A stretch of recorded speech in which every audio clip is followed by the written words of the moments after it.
failure is an option here. If things are not failing, you are not innovating enough. When something is important enough, you do it even if the odds are not in your favor. If you get up in the morning and think the future is going to be better, it is a bright day. Otherwise, it's not.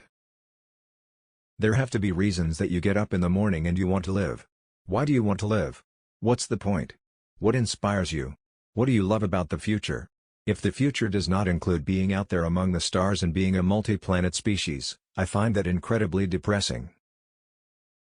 If you go back a few hundred years, what we take for granted today would seem like magic: being able to talk to people over long distances, to transmit images, flying, accessing vast amounts of data like an oracle.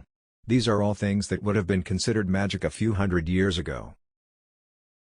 I think it is possible for ordinary people to choose to be extraordinary. Brand is just a perception, and perception will match reality over time.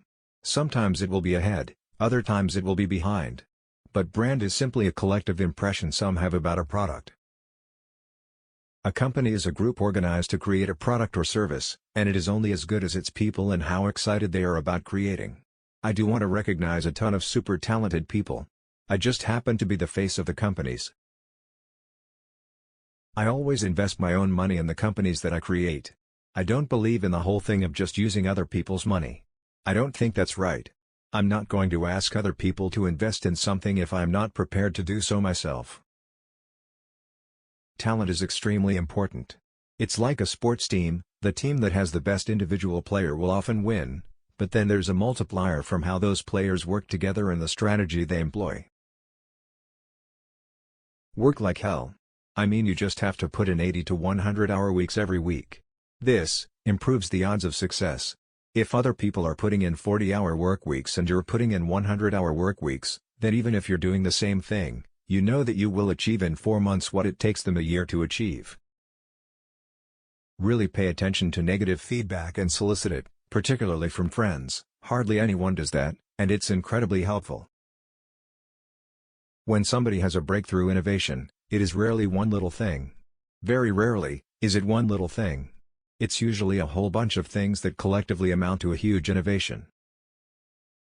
I think the best way to attract venture capital is to try and come up with a demonstration of whatever product or service it is, and ideally take that as far as you can. Just see if you can sell that to real customers and start generating some momentum. The further along you can get with that, the more likely you are to get funding. If something has to be designed and invented, and you have to figure out how to ensure that the value of the thing you create is greater than the cost of the inputs, then that is probably my core skill. There are really two things that have to occur in order for a new technology to be affordable to the mass market. One is you need economies of scale. The other is you need to iterate on the design. You need to go through a few versions. Weighing too much on someone's talent and not someone's personality. I think it matters whether someone has a good heart.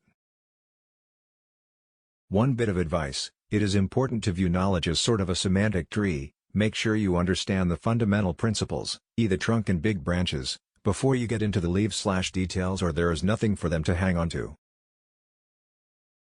I think it's important to reason from first principles rather than by analogy. The normal way we conduct our lives is we reason by analogy. With analogy, we are doing this because it's like something else that was done, or it is like what other people are doing. With first principles, you boil things down to the most fundamental truths, and then reason up from there.